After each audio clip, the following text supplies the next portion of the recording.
harus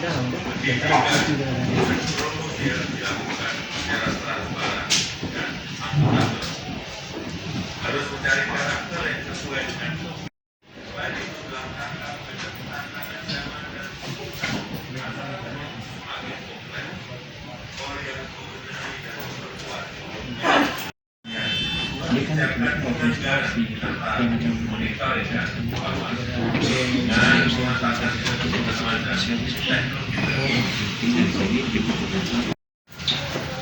Bapak Kapten juga, mungkin nanti besok kita panggil seluruh kepala juga. Kemudian juga untuk Satpol PP, saya mohon mungkin lebih proaktif Pak Kasatpol, ya. Artinya kita harus lebih perlu kita yang harus di garda terdepan untuk biaya. Ya alhamdulillah puji syukur Tuhan Yang Maha Kuasa bertepatan dengan HUT Bayangkara yang ke-75.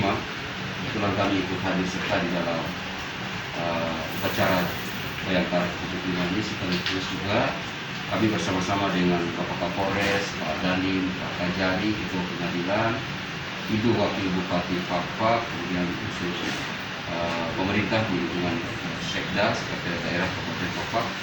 Kami tadi telah melakukan rapat Forkopimda, ya, yang diikuti juga oleh OPD teknis, ya, dalam hal ini kesehatan, kemudian RSUD.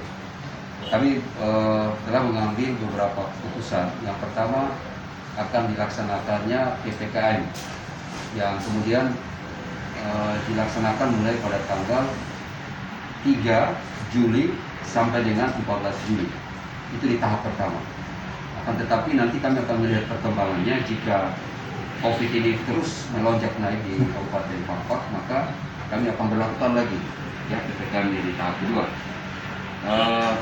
Selanjutnya untuk saat ini ada beberapa keputusan juga yang kami ambil, yaitu yang pertama berkaitan lagi dengan kami akan melakukan beberapa penegasan, yaitu kami tutup, ya, beberapa akses pintu masuk, ya, dengan memperketat pengawasan, ya, tentunya melibatkan dari unsur kepolisian, kemudian Kodim Fakfak, ya, kemudian juga dengan Danrem, Korem, dengan unsur Satpol juga, kemudian juga keterlibatan dari pemerintahan distrik dan aparatnya.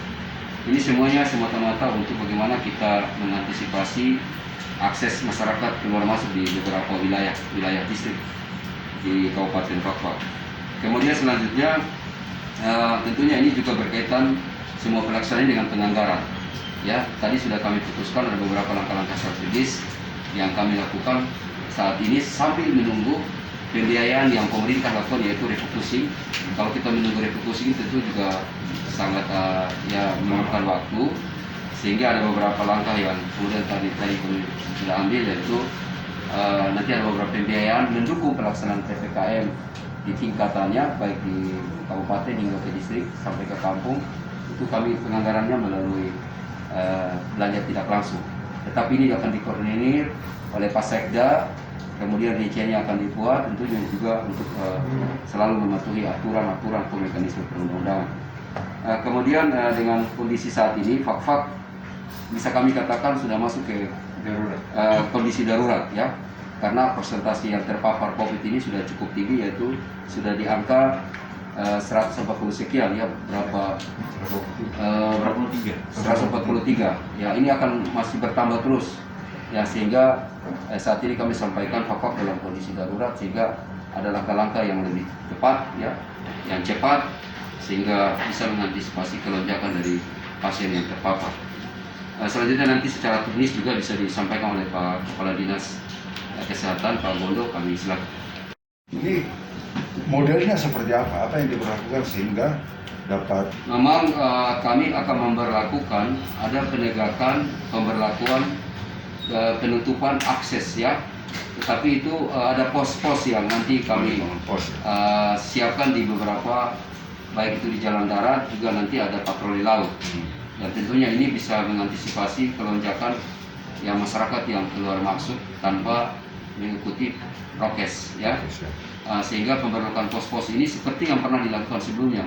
Nah, ini tentunya tidak bisa saja pemerintah, tetapi lintas sektor, yaitu dalam hal ini ya dari pihak keamanan, ya baik kepolisian juga TNI di distrik yaitu dan Ramil, kemudian juga polsek-polsek.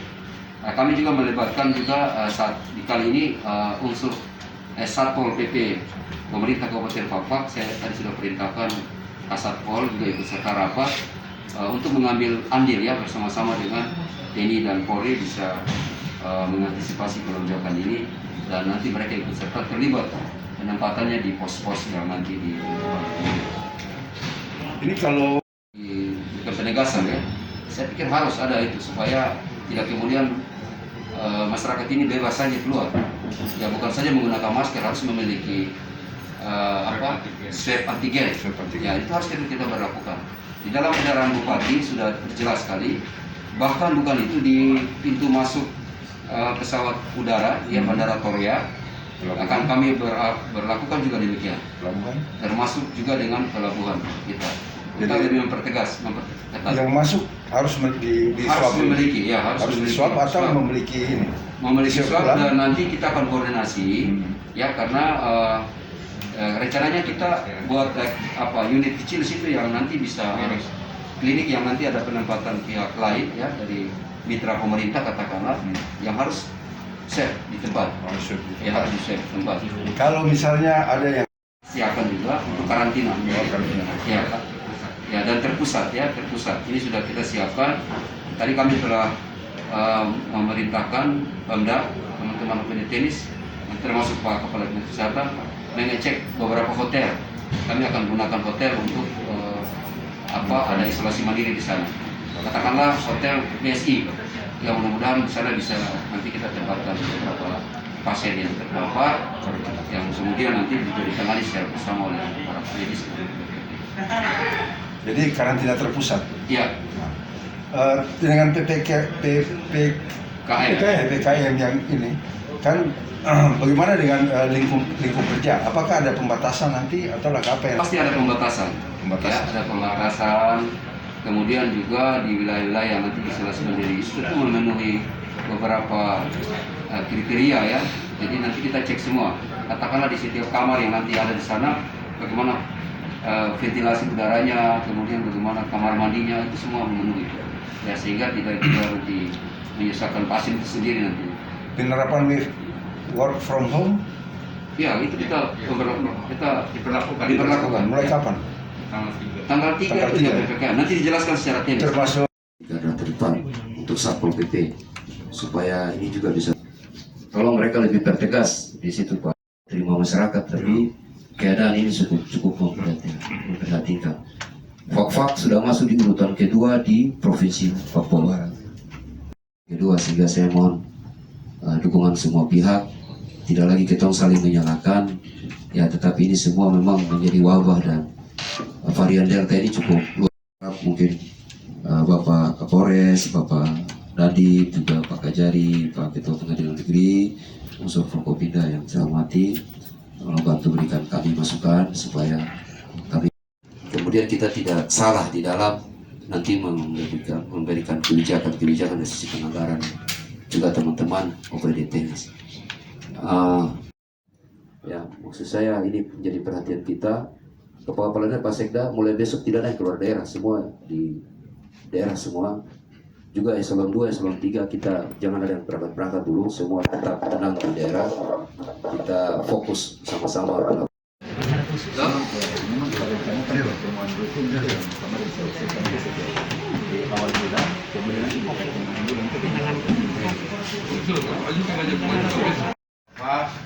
Maka tadi diputuskan bahwa daerah Fak-Fak ini, Kabupaten Fak-Fak sudah pada status darurat. Status darurat itu dari kriteria atau pertimbangan karena sudah lebih dari 5% positive rate, artinya bahwa yang kita periksa itu sudah lebih dari 30%, sehingga melebihi kriteria WHO tentang positive rate. Prevalensi kita sangat tinggi dan setiap hari terus meningkat. Di samping itu bed occupancy rate atau ketersediaan tempat tidur di RSUD sudah 100%, artinya sudah tidak ada tempat lagi. Artinya kita membutuhkan tempat perawatan lain atau ruangan lain di RSUD. Sedangkan untuk penanganan yang positif kita nanti akan mencari gedung yang siap digunakan.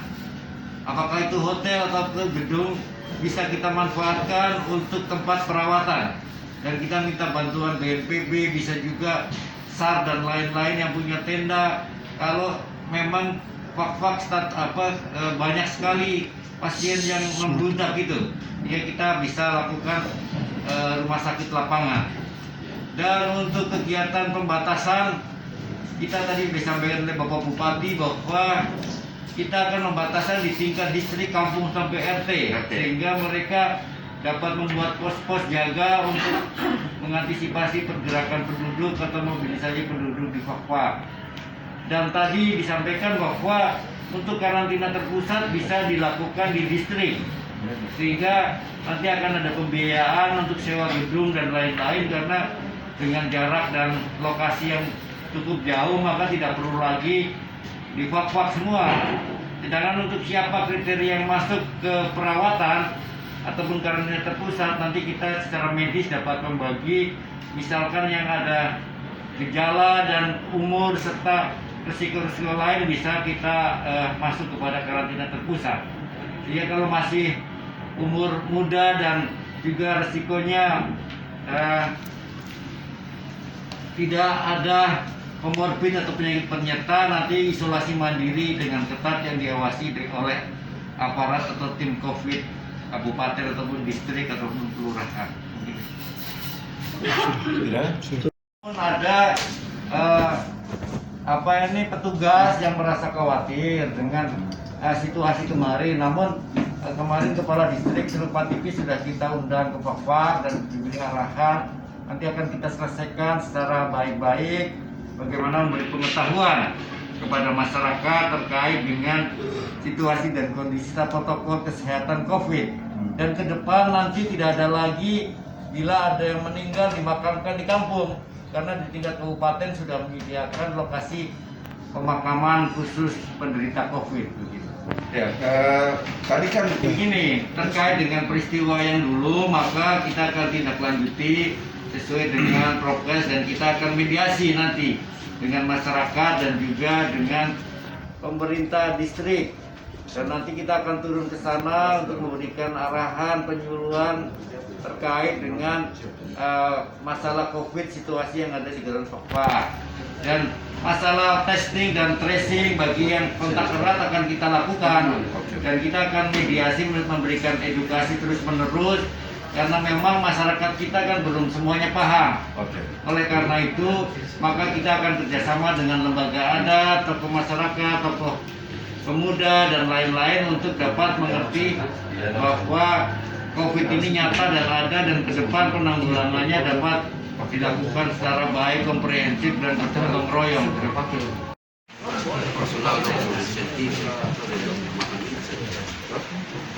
Kan ada 5 miliar ya? Selesai dulu. Iya, abang. Berarti rapat itu segera ya hari ini. Siap, pakai 325. Dengan Pak Lutfi ya, tapi dengan Pak. Apa ini ya?